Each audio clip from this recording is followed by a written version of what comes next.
পেরেছি। এখন আমাদের খুব ক্ষুধা লেগেছে, সকালের নাস্তা করে নেব। আলহামদুলিল্লাহ, নাস্তা শেষ। আমাদের গরুটা না খেয়ে আছে, কত সুন্দর করে আমাদের গরুটা খাবার খাচ্ছে, দেখেই যেন আমাদের প্রাণটা ভরে যাচ্ছে, খুব ভালো লাগছে।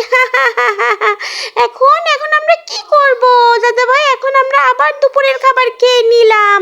দুপুরের খাবার খাওয়া শেষে এখন আমরা গোসল করব। আমার মা ভীষণ অসুস্থ, আমার দাদি কত কষ্ট করে সংসারের যাবতীয় কাজ শেষ করে পানিতে গোসলের কাজটা সেরে নিলাম। বাবা কত সুন্দর দাদা দাদিকে হাসাচ্ছে, আমার বোনটিও হাসাচ্ছে, খুব ভালো লাগছে। বাবা কত দুষ্টুমি করছে, বোনটাও কত দুষ্টুমি করছে। এখন আমরা সকলে মিলে ফুল বাগানে যাব, একসাথে বসে গল্প করছি, আড্ডা দিচ্ছি দাদা দাদি সকলে মিলে, খুব ভালো লাগছে। আল্লাহ, দাদা ভাই ওটা কি? ওটা হচ্ছে বৃদ্ধাশ্রম। আমাদের ছেলে মেয়ে, ছেলেটা আমাদেরকে বৃদ্ধাশ্রমে দিয়ে আসবে।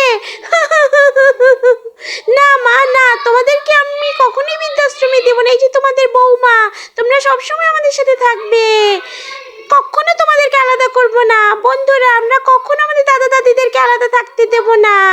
নামাজ পড়ে নিলাম, আলহামদুলিল্লাহ। সকলে একসাথে মিলেমিশে বসবাস করলে ভালোবাসা বাড়ে। তাছাড়া দাদা দাদি হচ্ছে বন্ধু বান্ধবীর মতো, আমাদের সংসারে কতটা হেল্প করে, কতটা সাহায্য করে। আসো বন্ধুরা, আমরা সকলে মিলেমিশে আমাদের দাদা দাদিদেরকে ভালোবাসবো, আদর করব, সোহাগ করব, তাদেরকে যত্ন নিব। তবেই না হবে আমাদের পরিবারেরটা সম্পূর্ণ, স্বয়ং সম্পূর্ণ ভালোবাসার সোহাগের পরিবার। আজ এই পর্যন্ত। আসসালামু আলাইকুম।